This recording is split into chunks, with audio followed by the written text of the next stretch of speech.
tarde a todos. Ahm, eu e a doutora Alice, vamos falar na ótica dos arquivos enquanto produtores, a sombra da dúvida da documentação, das entidades que produzem os arquivos diocesanos ou das dioceses que produzem documentação e gerem arquivos propriamente ditos. Portanto, há aqui esta tarefa de violência, mas tentaremos ser o mais claros possível, se conseguirmos. Portanto, ao longo dos séculos, as dioceses produziram, acumularam documentação no exercício das suas funções institucionais, também pastorais e evangelizadoras. Com maior ou menor âmbito cronológico, tendo em consideração a data da sua ereção canónica mais ou menos recente, os documentos por elas produzidos constituem a sua memória histórica, mas também da comunidade em que se insere. Nós vamos apresentar um panorama evolutivo dos arquivos diocesanos em Portugal, com base num inquérito realizado no final dos anos 90 e outro mais recente, em abril deste mesmo ano, 2025.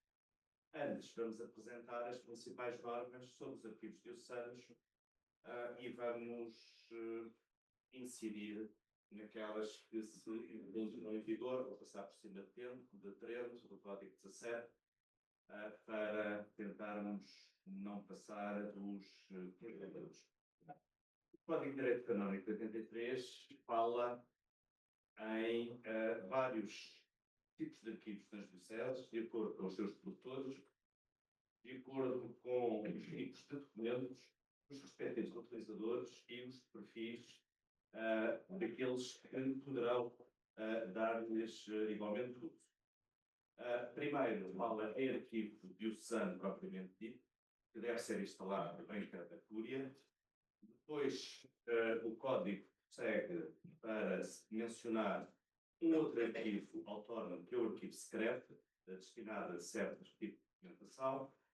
Em terceiro lugar, fala de arquivos de igrejas catedrais, colegiadas, paroquiais e de outras.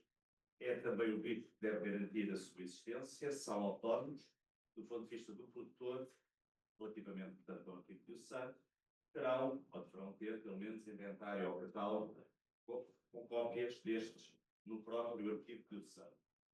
E, finalmente, fala-nos do processo ao arquivo histórico, com documentos de valor histórico, que o bispo deve procurar que haja, não necessariamente na cúria, e apesar de ser o último mencionado, estar, desculpem a expressão, assim, no fim da linha, no fim das prioridades, os documentos também deverão ser sistematicamente ordenados, portanto, não propriamente amontoados.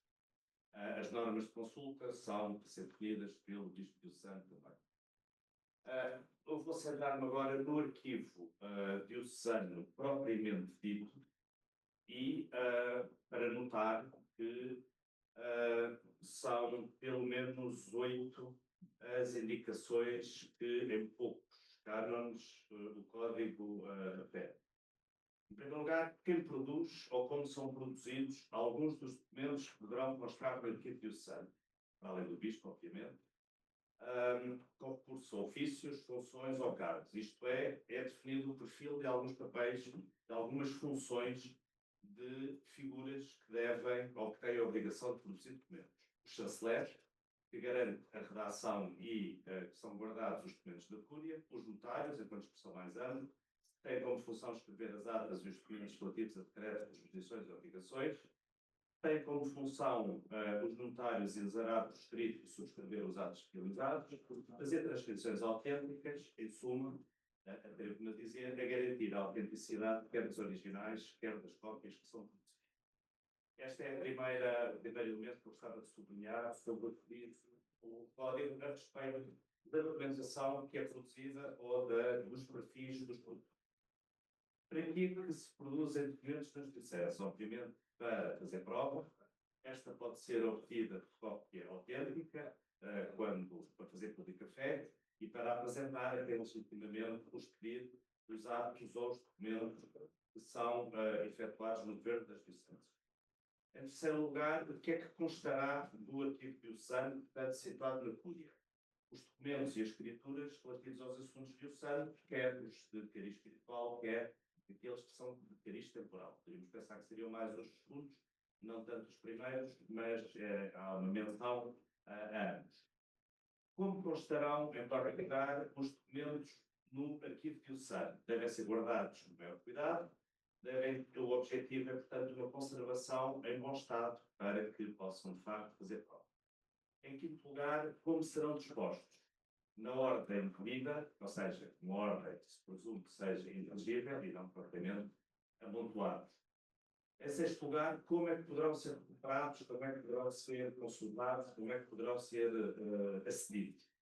Para isso é necessário que haja inventários ou catálogos com um breve resumo. E a expressão breve resumo não deixa de ser interessante, agora vamos a falar apenas e só de uma listagem de 1 a 10 mil, ou 1 milhão.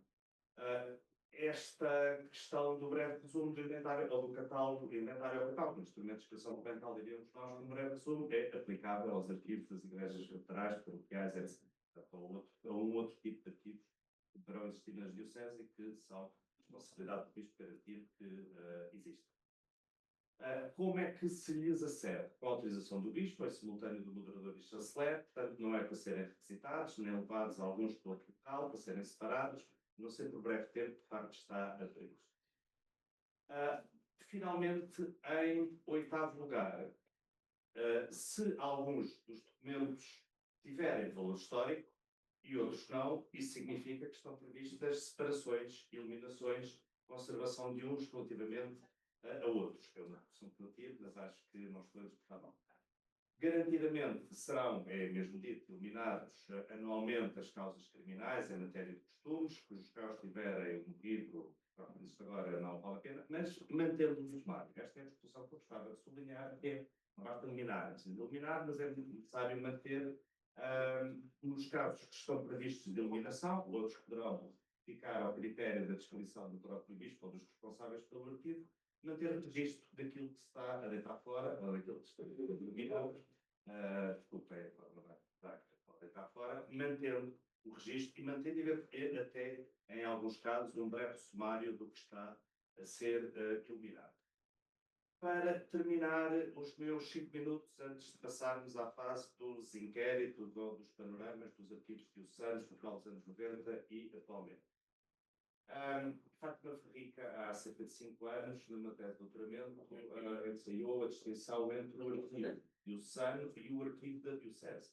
Uma questão de terminologia, mas é um bocadinho mais do que terminologia. O seu intuito, tanto quanto distinguir a documentação que é produzida pelo bispo e pelas organizações que estão no bispo no governo da diocese, portanto, as atividades administrativas, as atividades judiciais, tudo o que tem a ver com a direção da ação pastoral, e também das organizações que estão sob a sua jurisdição direta. Menciona a Câmara Eclesiástica, o Tribunal, Chancelaria e vigararias e paróquias igualmente. Por contraposição, ou por diferenciação, melhor dito, ao arquivo da Diocese XYZ. Aqui já estaríamos, da sua perspectiva, a falar de arquivos de diferentes instituições eclesiásticas que existam nas dioceses, para além do arquivo diocesano Tucur, que ou deve ser, portanto, garantido pelo bispo enquanto na sua fase governo e, digamos, na sua fase com o valor histórico. O Código de Direito Canónico, obviamente, acho que isto há instruções deste direito, que foi direito que começaram a ser os concílios provinciais, etc., prosseguiram até o Código 17. A preocupação de deixar regras escritas, de fixar normas, é uma preocupação interessante. Não era expectável que o Código chegasse ao ponto de dizer que o arquivo deve abrir às tantas horas ou que as fotocópias devem custar X, Y ou Z, artigos mais ou menos óbvios, mas há uma preocupação de criar normas, de criar regras. A preocupação de criar normas e regras, passados, pelo menos, para não dizer antes, há alguns anos, a Alice agora dirá como é que essas normas, qual é que é o estado da interpretação e, sobretudo, da execução das normas nas dioceses atuais.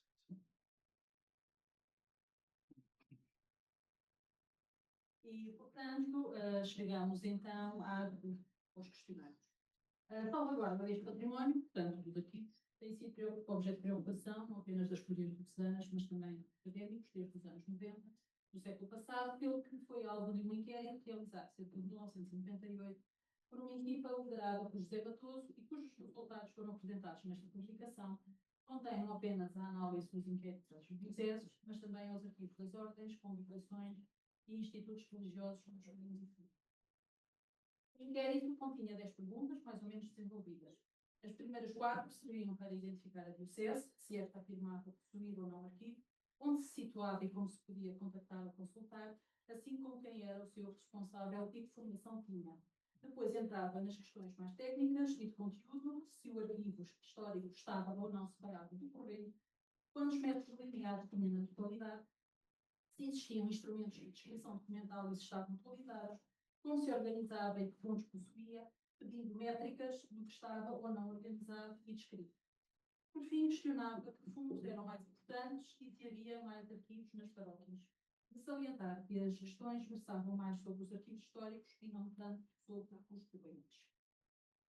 O inquérito foi enviado às 20 dioceses, algumas tiveram de ser contactadas mais do que uma vez para que se obtivessem as respostas. Não foram obtidas as respostas de Viseu. Braga e Évora não responderam concisamente ao que era pedido. De uma maneira geral, os restantes responderam às questões, informaram que fundos detinham, mais ou menos antigos, consoante a antiguidade da fundação da diocese, e manifestaram a existência do chamado arquivo secreto na dependência direta do bispo. A formação académica dos responsáveis pelos arquivos era, na maioria das vezes, teologia, seguida de história e filosofia. Apenas um referiu que tinha formação em ciências documentais. A documentação estava, salvo raras exceções, dispersa ou desorganizada. O mesmo se dizia em relação aos espólios pessoais dos poblados, que raramente foram conservados. Concluía então o autor que a Igreja Católica Portuguesa, detentora até 1834 dos mais importantes arquivos históricos do país, depois dos do Estado, possuía arquivos relativamente pobres e nem sempre bem organizados nem bem preservados, apontando como causas a secularização das ordens religiosas em 1834 e dos bens diocesanos em 1911, que tinha retirado o património que eles detinham e obrigou a começar praticamente do zero a constituição de novos depósitos e que a depreciação do interesse da história corrente levou a que a Igreja atribuísse uma importância reduzida aos arquivos de documentação administrativa recente.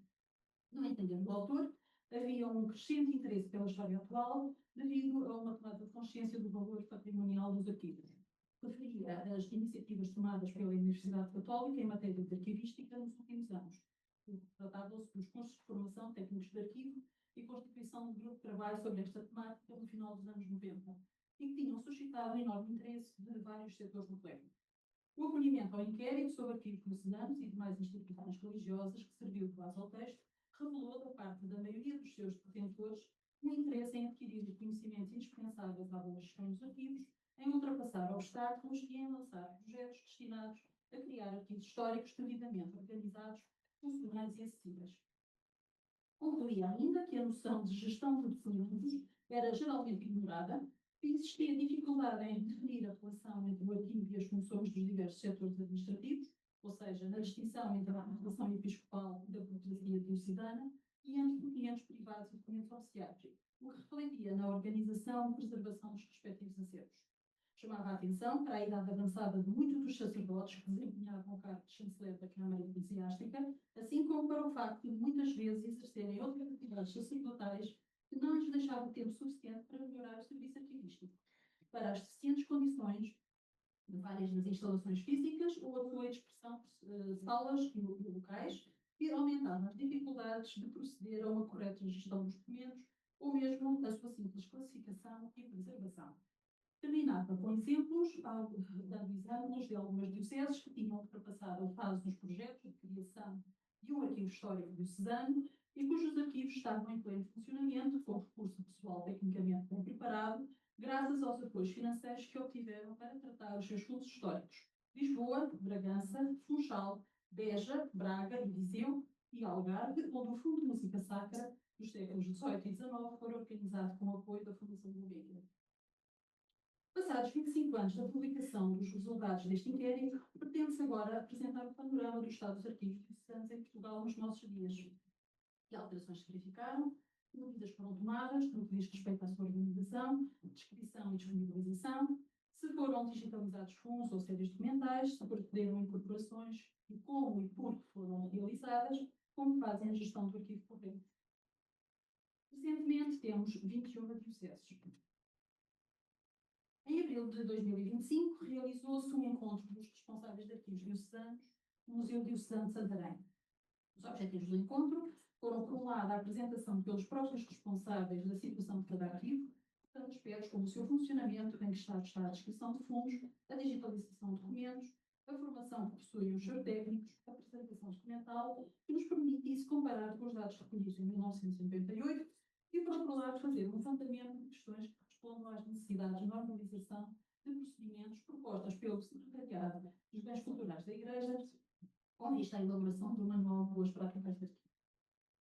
Das 21 dioceses não estiveram presentes representantes das dioceses de Braga, de Bragança Miranda, Coimbra, Évora, Guarda e Lamego, pelo que os resultados desta análise são parcelares. Tem sido enviado um questionário com 3 simples questões, não recebemos resposta. O representante da Diocese de Porto Alegre Castelo Branco esteve também ausente, mas enviou um relatório bastante pormenorizado, pelo que foi considerado uma análise. Das apresentações individuais sobre o estado de cada arquivo diocesano, colocaram-se apenas 3 questões. Se consideravam um arquivo organizado, se tinham instrumentos de descrição documental e se tinham arquivista. Acho que isto é a base. Das dioceses presentes, o representante da Diocese de Algarve considerou que não tinha um arquivo organizado e o representante da Diocese de Viana do Castelo também desconhecia o estado de organização do arquivo, mas apenas sabia da existência do arquivo e onde se encontrava. Os restantes representantes das dioceses consideraram que o arquivo tinham os seus arquivos organizados.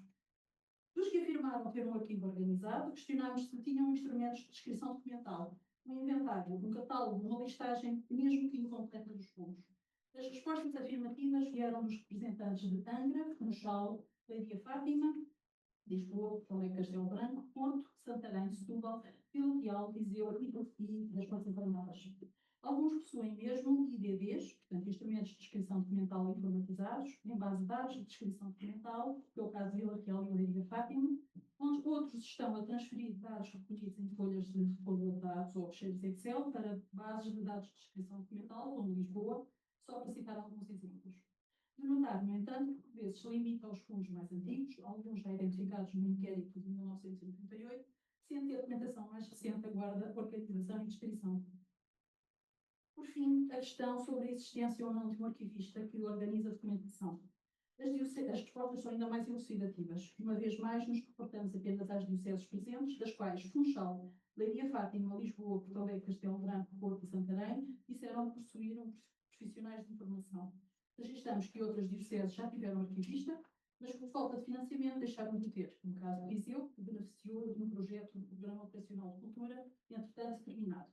Outras, como Vila Real, disponibilizaram via internet as descrições dos fundos documentais mais antigos, graças ao projeto que depois não teve continuidade. Podemos assim retirar as principais conclusões que se assemelham em quase tudo às que José Matoso tirou há 25 anos. E a Igreja Católica Portuguesa possui arquivos nem sempre bem organizados nem bem preservados, e há consciência do valor patrimonial dos arquivos, ainda considerados predominantemente do ponto de vista administrativo e como repositório de informações para a preservação da memória, mas que não tem pessoal especializado no tratamento dessa mesma informação. E a reunião sobre arquivos diocesanos revelou da parte da maioria dos seus detentores um empenhado interesse em adquirir conhecimentos técnicos indispensáveis à boa gestão do arquivo, em ultrapassar os obstáculos que a elas se opõem e em lançar projetos destinados a criar arquivos históricos devidamente organizados, funcionais e acessíveis.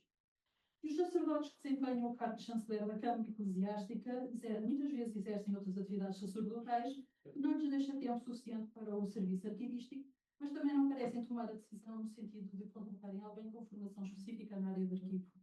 As deficientes condições de algumas das instalações físicas ou a sua dispersão por salas e locais aumentam as dificuldades em proceder a uma correta gestão dos documentos ou mesmo a sua simples classificação e preservação. Que algumas dioceses ultrapassaram a fase dos projetos de criação de um arquivo histórico diocesano e que esses mesmos arquivos estão em pleno funcionamento com recurso pessoal tecnicamente bem preparado. E outras dioceses interromperam o trabalho anteriormente desenvolvido por falta de financiamento.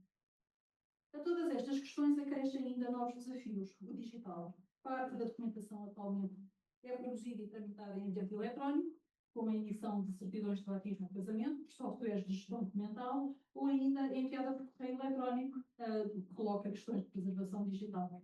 Uma outra questão, os responsáveis pelos bens culturais da Igreja, é o encerramento das casas paroquiais e a recolha de documentação paroquial. Quem são os responsáveis por essa recolha? Que tratamento lhe é dado? E arquivista pode organizar? Não existindo arquivista, como podemos comprovar que pelas respostas obtidas, quem pode substituí-lo? Ainda a volatilidade dos colaboradores das paróquias e a preparação dos mesmos para responder a questões de normalização, a produção documental e na sua superior organização. Não será de esperar que haja um cientista de informação em cada paróquia, não o havendo na diocese, ou havendo da sua total disponibilidade. Alguns responsáveis por arquivos diocesanos exercem serviço eclesiástico ou outros serviços culturais na diocese. Concluídos que, passados 25 anos, há ainda um longo caminho a percorrer.